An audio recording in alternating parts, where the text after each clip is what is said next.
right, boys and girls, part 3 in our test 3 review. We are asked to write 1 and 75 hundredths as a fraction.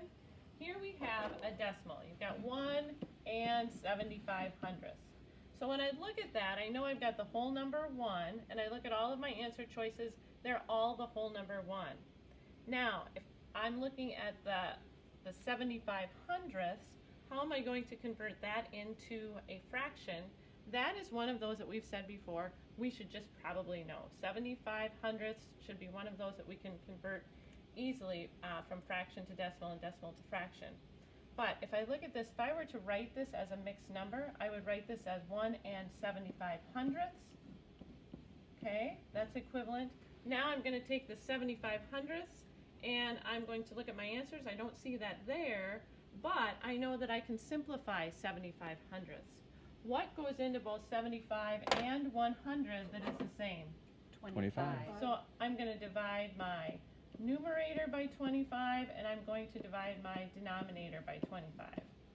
When I do that, I know 75 divided by 25 is 3 and 100 divided by 25 is 4. So I am going to have an answer, a mixed number of 1 and 3/4. I look over here and I see that B is 1 and 3/4. Okay. Mrs. Lund, take it away.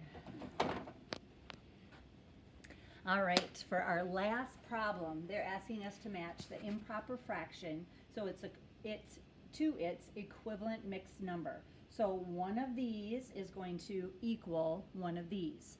How do we take an improper fraction and change it to a mixed number? Do the division. All right, we have to divide it out. As we've said several times, you always take the top number and you divide it by the bottom number. So I'll start with 9/5, and I'm going to take 9 and divide it by 5. How many times does 5 go into 9? 1 times 5 is? 5. 9 minus 5 is? 4. And then we take our remainder of 4 and we put it over our divisor of 5. So 9/5 is equivalent to 1 and 4/5. All right, so that would be letter B, and so I will click on letter B there. All right, and then we'll continue on. The next one is 15 tenths. All right, again, we'll take our top number 15 and divide it by our bottom number 10. How many times does 10 go into 15? 1. 1 times 10 is? 10. 5 minus 0 is? 5. So this is 1 and 5 tenths. All right, now, I don't see that. Yes, I do see. No. Nope. I don't see that answer over here. We already used B, so let's look at A, C, or D. Which one of those is equivalent to 1 and 5 tenths? C. Letter C. We know 5 tenths simplifies if we divide both those by 5. 5 divided by 5 is 1, and 10 divided by 5 is 2. So 1 and 5 tenths will simplify to 1 and 1/2. All right, so now we have 11/5. Again, we're going to take our top number and we're going to divide it by our bottom number. How many times does 5 go into 11? 2. 2 times. What is 2 times 5? 10. When we subtract, 1 minus 0 is 1, so this would be 2 and 1/5. We take our remainder and we put it over our divisor. So let's come back and look at our answers, and here in letter D we have 2 and 1/5, and that matches. All right, so number 3, the correct answer would be D.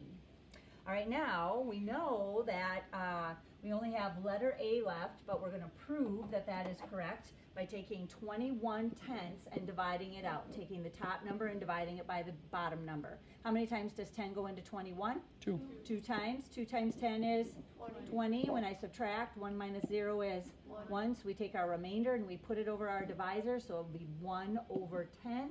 2 and 1/10, and that does prove that letter A is the correct answer. All right, and so we have all of those matched up with their equivalent mixed number.